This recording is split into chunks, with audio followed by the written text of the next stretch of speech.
दिल्ली के दरबार से बगदाद तक फैला एक रहस्य, एक ऐसा द्वार जो सवाल नहीं पूछता, परीक्षा लेता है। और उस द्वार के सामने खड़ा है बीरबल और बगदाद का रहस्यमय द्वार। दिल्ली के लाल किले में उस दिन कुछ अजीब सा सन्नाटा था। दरबार सजा हुआ था, पर अकबर के चेहरे पर वो चमक नहीं थी जो अक्सर उनके न्यायप्रिय और जिज्ञासु स्वभाव में दिखाई देती थी। मंत्रियों की पंक्तियों के बीच फुसफुसाहट थी। आज बगदाद से कोई विशेष दूत आया था। दूत के हाथ में एक पुराना लोहे का संदूक था। उस पर न कोई निशान, न कोई ताला, बस बीच में खुदा हुआ एक वाक्य, जो इस द्वार को समझ ले वही सच्चा बुद्धिमान है। अकबर ने संदूक खुलवाया। भीतर सोना चांदी नहीं, बल्कि एक जर्जर नक्शा और एक छोटी सी ताम्रपत्र थी। ताम्रपत्र पर लिखा था, बगदाद के बाहर रेगिस्तान के बीच एक द्वार है। वो न पत्थर का है, न लोहे का। वो खुलता है चाबी से नहीं, वो खुलता है समझ से। दरबार में सन्नाटा छा गया। अकबर ने बीरबल की ओर देखा। बीरबल मुस्कुराए, पर उनकी आंखों में उत्सुकता से ज्यादा सावधानी थी। जहां समझ की बात हो, वहां रहस्य भी गहरे होते हैं।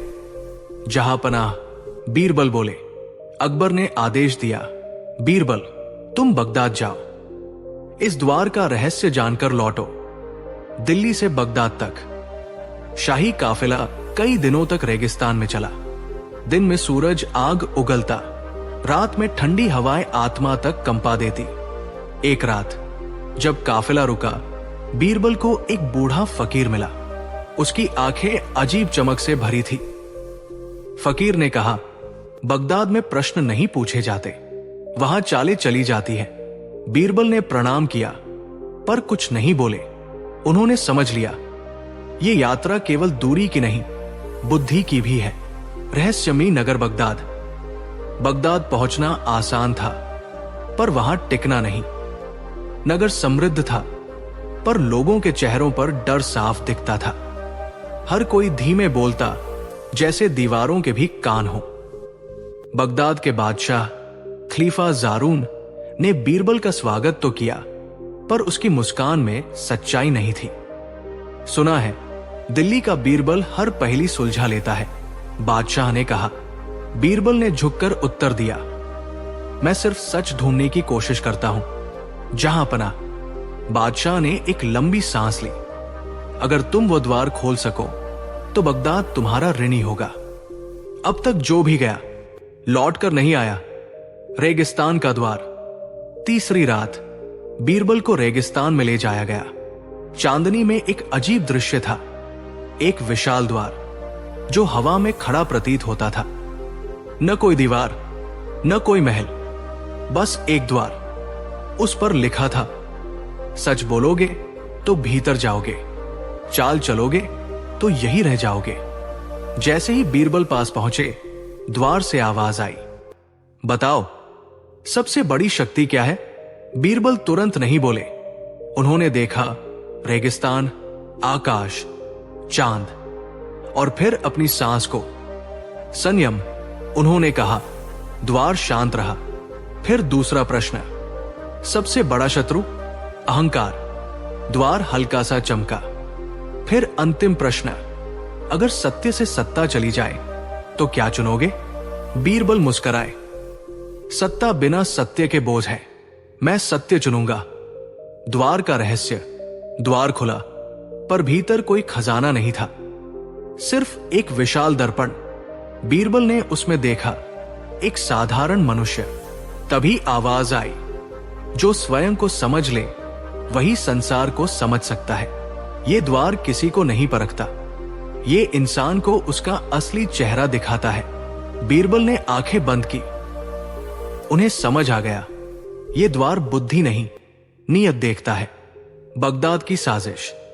जैसे ही बीरबल बाहर आए, सैनिकों ने उन्हें घेर लिया।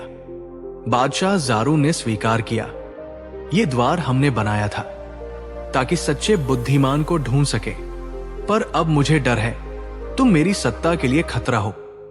बीरबल शांत रहे। जहां पनाह, उन्होंने कहा, जो सत्ता सच से डरती है वो पहले ही हार चुकी होती है। बादशाह के हाथ कांप गए। दरबारियों ने सिर झुका लिया। न्याय और वापसी। अगली सुबह बगदाद के बादशाह ने घोषणा की, द्वार अब हमेशा के लिए बंद रहेगा, क्योंकि अब हमें द्वार की जरूरत नहीं। बादशाह ने कहा, हमें अपनी नीयत सुधारने की जरूरत है। बीरबल सम्मान के साथ दिल्ली लौटे। अकबर ने पूछा, तो बताओ बीरबल, द्वार कैसे खुला?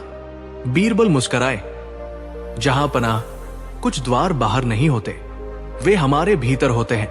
अकबर गहरे विचार में डूब गए। दरबार में सन्नाटा था, पर यह सन्नाटा डर का नहीं, बोध का था। कहानी की सीख, सच्ची बुद्धि सवालों में नहीं, नियत में होती है। जो स्वयं को जान ले वही सबसे बड़ा विजेता होता है। भाग 2, बगदाद की छाया और बीरबल की अग्नि परीक्षा। दिल्ली लौटने के बाद बीरबल को लगा था कि बगदाद का अध्याय समाप्त हो चुका है। रहस्यमयी द्वार बंद हो चुका था और बादशाह जारून ने न्याय का मार्ग अपनाने की घोषणा कर दी थी। पर कुछ रहस्य द्वार बंद होने के बाद भी जीवित रहते हैं। एक शाम अकबर अपने कक्ष में अकेले बैठे थे। दिए की लौ कांप रही थी, जैसे किसी अनकहे भय को दर्शा रही हो। तभी पहरेदार ने सूचना दी, जहां पनाह, बगदाद से फिर एक दूत आया है, पर इस बार वो खाली हाथ नहीं है। दूत भीतर आया। उसके वस्त्र फटे हुए थे, चेहरा धूल से भरा और आंखों में भय साफ झलक रहा था। उसने जमीन पर झुकते हुए कहा, बगदाद जल रहा है, पर आग से नहीं, छाया से। अकबर और बीरबल दोनों चौंक गए। छाया का रहस्य, दूत ने बताया, बगदाद में एक गुप्त संगठन उभर आया है, जिसे लोग छाया कहते हैं। वे स्वयं को दिखाई नहीं देते, पर उनका असर हर जगह है। रातों रात मंत्री गायब हो रहे हैं, दरबार के निर्णय बदल रहे हैं, और सबसे अजीब बात, हर दीवार पर एक ही वाक्य लिखा मिल रहा है, द्वार बंद है पर मार्ग खुला है। बीरबल का चेहरा गंभीर हो गया। जहां पनाह, उन्होंने कहा, ये वही लोग हैं जो द्वार का रहस्य अपने हाथ में रखना चाहते थे। अकबर ने बिना देर किए आदेश दिया, बीरबल, तुम्हें फिर बगदाद जाना होगा, पर इस बार द्वार नहीं, इंसानों के भीतर की छाया खोलनी होगी। भेष बदलकर बगदाद। इस बार कोई शाही काफिला नहीं था, कोई घोषणा नहीं। बीरबल साधारण व्यापारी के वेश में बगदाद पहुंचे। नगर पहले जैसा ही दिखता था, पर हवा में एक अजीब सी बेचैनी थी। लोग आंख मिलाने से डरते थे। रात में दरवाजे जल्दी बंद हो जाते। एक सराय में बीरबल ने एक बूढ़े कहानीकार को सुना। वो फुसफुसाकर कह रहा था, जो सच बोलेगा वो सुबह नहीं देखेगा। छाया से पहली भेंट। उसी रात बीरबल के कमरे में एक पत्र फेंका गया। उस पर लिखा था, तुम द्वार पार कर चुके हो, अब छाया से नहीं बच सकते। अगर बुद्धिमान हो तो कल सूरज डूबने से पहले हमें ढूंढ लो। पत्र के नीचे बना था, एक अधूरा दर्पण। बीरबल मुस्कुराए। अधूरा दर्पण, क्योंकि ये लोग खुद से डरते हैं। उन्होंने सोचा, 3 मुखौटे। अगले दिन बीरबल ने नगर में 3 लोगों पर ध्यान दिया। एक न्यायाधीश जो हर फैसले में भ्रम फैलाता था। 2, एक विद्वान जो ज्ञान को डर में बदल देता था। 3, एक सेनापति जो बिना युद्ध के ही जीत का दावा करता था। तीनों के शब्द अलग थे, पर भाव एक सा, डर। बीरबल ने योजना बनाई। अग्नि परीक्षा। नगर में घोषणा हुई, आज शाम सत्य की अग्नि परीक्षा होगी।